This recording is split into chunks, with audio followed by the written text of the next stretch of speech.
years ago, I started to feel not so great. You know, I'd been dieting, getting it back, dieting, getting it back. But 2 years ago, right around 50, I was sluggish. I had aches and pains that I couldn't explain. My joints hurt when I woke up in the morning. And it really registered, you know, this idea of inflammatory foods and anti-inflammatory foods. That finally made a connection to me. And we've heard, have you heard about that term? Yeah, and so what I did was, I realized when I ate sugar and a bunch of starches, the next day I just did not feel good. I had no energy. And so I eliminated sugar from my diet. And I also eliminated artificial sweeteners from my diet, because artificial sweeteners, they're so powerful. I used to drink Diet Coke every day, and I think, oh, that's my little pick-me-up. Now I drink water, and it's so much better for me. But so artificial sweeteners dull our taste buds. I found out with my research, and we want more. So when you have a Diet Coke, I found that I was craving other things. Salty foods. When I ate them, I would want more. So I eliminated salt, I eliminated sugar, I eliminated as much as I could processed foods, because in the process of making those processed foods, there is inflammatory agents in there. So I started to think about cleaner eating when I grocery shopped. And my kids were grown, and I feel bad that while my kids were young and I was a young mom, I tried to feed them healthy, and I believed what the packages told me. You know, vitamins and minerals, and you know, your daily requirements on the packages of cereals and various things. Now I know the truth. The advertisers put those things on the packages so that we'll buy them. So I encourage my children now to be informed eaters and informed shoppers, and I think was crucial for me too. So the aches and pains, and it made me really start to think how those things were affecting me. So another thing was, my dad died when he was 52 years old. I was 21. Now that was way too young. He died of heart disease. He had a heart attack, and he was a diabetic. So you would think that would wake somebody up. But I have 6 brothers and sisters, and none of us changed our eating habits after that. And I just thought we thought we were gonna not be affected by that. We were young, and we didn't think it was that important. And we also thought we were eating healthy because we were reading those packages. So when I turned 50, and I wasn't feeling very good most days when I woke up, I thought, I need to really get on top of this. And there's a lot more information out nowadays than there was 30 years ago too. So we're lucky. We have books like this that inform us. So I focused first on heart disease, because at 50 and my dad, it started to really affect me. So what I'm going to do is just narrow down and focus that today, because we have limited time. One thing I found out, heart disease is one of the most preventable diseases, and it's America's #1 killer. And it has been since 1921. So I'm not the only one that learns slowly. It's advertised, it's the #1 killer. Most people who develop heart disease, at least 8 in 10, have one of 3 major risk factors. They are lack of exercise, high blood pressure, and high cholesterol. Can any of you relate to one of those? Okay. Most of us probably can. I have high cholesterol, and my dad had high cholesterol. So there are ways that we can tackle any one of those 3 risk factors. Exercise more, watch our salt intake, and what we're eating, fats. And I'm going to talk tonight about specifically cholesterol. So cholesterol plays a role in over half of those heart attack deaths. That's a pretty big number. An elevated reading over 200 is considered that's a risk in your life. If you have an elevated cholesterol over 200, most of the time there aren't any symptoms associated with that. It's just a lab test that informs you. So of all the random numbers that you have in your head, your first address of the house that you lived in, your child's cell phone number, the lottery number that you pick Do you know your cholesterol number? Yay, some of you do. Well, when I would go to the doctor's office, my cholesterol was 215. And, you know, they tell you HDL and LDL, we don't need to get into that. The doctor wasn't worried. She didn't think I needed to be put on medication. But every year I'd think, well, it's 215, you know, but I never did much about it. And the thing is that 36 million American adults have never ever had their cholesterol taken. So they don't even know if their cholesterol is high. Have you all had your cholesterol taken? Anybody not? Okay. And well, I found a place, you can go to Walgreens, and you don't need a doctor's order. You can have your cholesterol taken at Walgreens. I think it's like $26. So that's nice to know. But also you should have when you go for your checkup, have your doctor do it. So there's good news. There's simple actions that we can take to lower our cholesterol risk. The first step that I took a couple years ago was to finally open my eyes to the truth of what I was eating. In Luke 11:34, Jesus said that if our eye is healthy, our whole body will be full of light. In this case, lightness. I had to strip away my illusions about food and reorient myself toward eating a realistic, healthy diet. Food is fuel, and the more nutritionally balanced it is, the more optimal we're going to feel and perform. So I began my cholesterol lowering plan by adding oatmeal every day. This is what I start my day with. It has 4 grams of fiber and 5 grams of protein. And to make a serving, it's 18 cents. So it's affordable. Now, to help the taste and to add anti-inflammatories, which are very good to counteract those inflammatory things that we eat. Anti-inflammatories is the things that are very colorful. Blueberries, plus they're very tasty. So I add about a handful of them, and I add a handful of walnuts because I eat mostly plant-based diet, and this adds protein. It also has good fats, omega-6s. So this is my breakfast, and it fills me up, and I go. The second thing that I do is in the middle of the day, I make a smoothie. And it's a way for me to get my 5 fruits and vegetables in. I put a banana in, and you can add whatever fruits you like. I put strawberries in, because I was never one to just eat strawberries plain. You know, they would sit in my refrigerator and go bad. And I would want sugar on them or cream or something. So in here, it's perfect. I add blueberries too, so I put about a half a cup of blueberries in. I put juice. You can put a little bit of juice, like a 1/4 cup, just to liquefy it. Or you can put like almond milk or soy milk. I put ice in, chill it. And since because I eat mostly a plant-based diet, I add protein powder. So this is 25 grams of protein. And they say you should get, I try to get like 60 grams a day. So between the nuts and the beans. This is flaxseed. And I have to tell you about flaxseed. Researchers suggest that plant omega-3s help the cardiovascular system by several different mechanisms, including an anti-inflammatory action. Several studies have suggested that diets rich in flaxseed help prevent hardening of the arteries, which is what my dad died of. And they keep the plaque from being deposited on those arteries by keeping white blood cells from sticking to the blood vessels and causing plaque. So inflammation causes your white blood cells to rise, which then causes plaque to form. This is very good anti-inflammatory. So I add a tablespoon in my smoothie.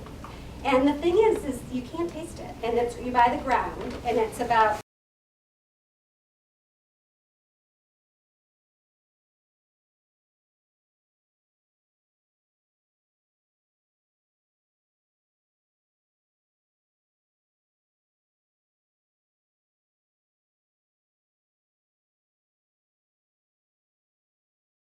shoes for your kids.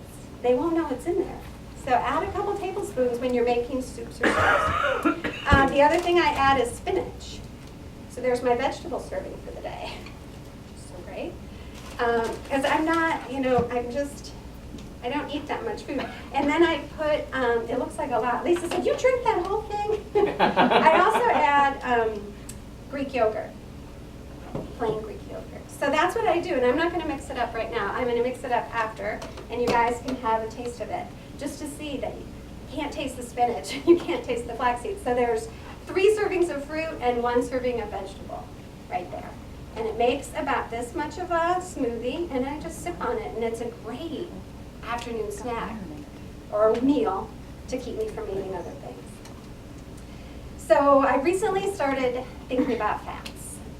A significant portion of our cholesterol level reflects the amount of fat that we eat. Most of us should keep our fat intake to under 70 grams per day. Fats can be broken down into the good, the bad, and the ugly. The good is the unsaturated fats, polyunsaturated, monounsaturated. The bad are the saturated fats, and the ugly are the trans fats. So the fats that we should eat the most of are polyunsaturated fats. They can lower our cholesterol by 19%. I make sure I get polyunsaturated fats every single day. The walnuts, the flaxseed, salmon. I brought some salmon. I'll buy a fillet in the beginning of the week, and I'll cook it up, and then I keep it in my fridge, and I put it on top of salads or on crackers or something, and I know that I'm getting very good polyunsaturated fats. There's nothing fishy about fish oil's ability to help your heart. So remember that. Fish oil, which is flaxseed or real fish. Monounsaturated fats have omega-6s, another essential oil. I switched my butter for this bodacious butter olive oil. And you can sample it after. I brought some bread, so you can see it tastes like butter, but it's olive oil, which has very high anti-inflammatory properties. You should cook with olive oil. You can put it on popcorn. It is yummy. And you can get it at any of the olive oil stores.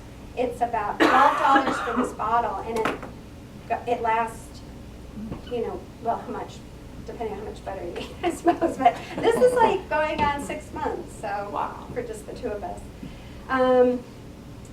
So the bad are the saturated fats. And then the other thing is a cup of ice cream is a saturated fat, and 1 cup is 15 grams. So that's like your daily requirement. A quarter pounder is 14 grams. So think about that, how you want to spread it out, or do you want to eat it all with 1 cup of ice cream?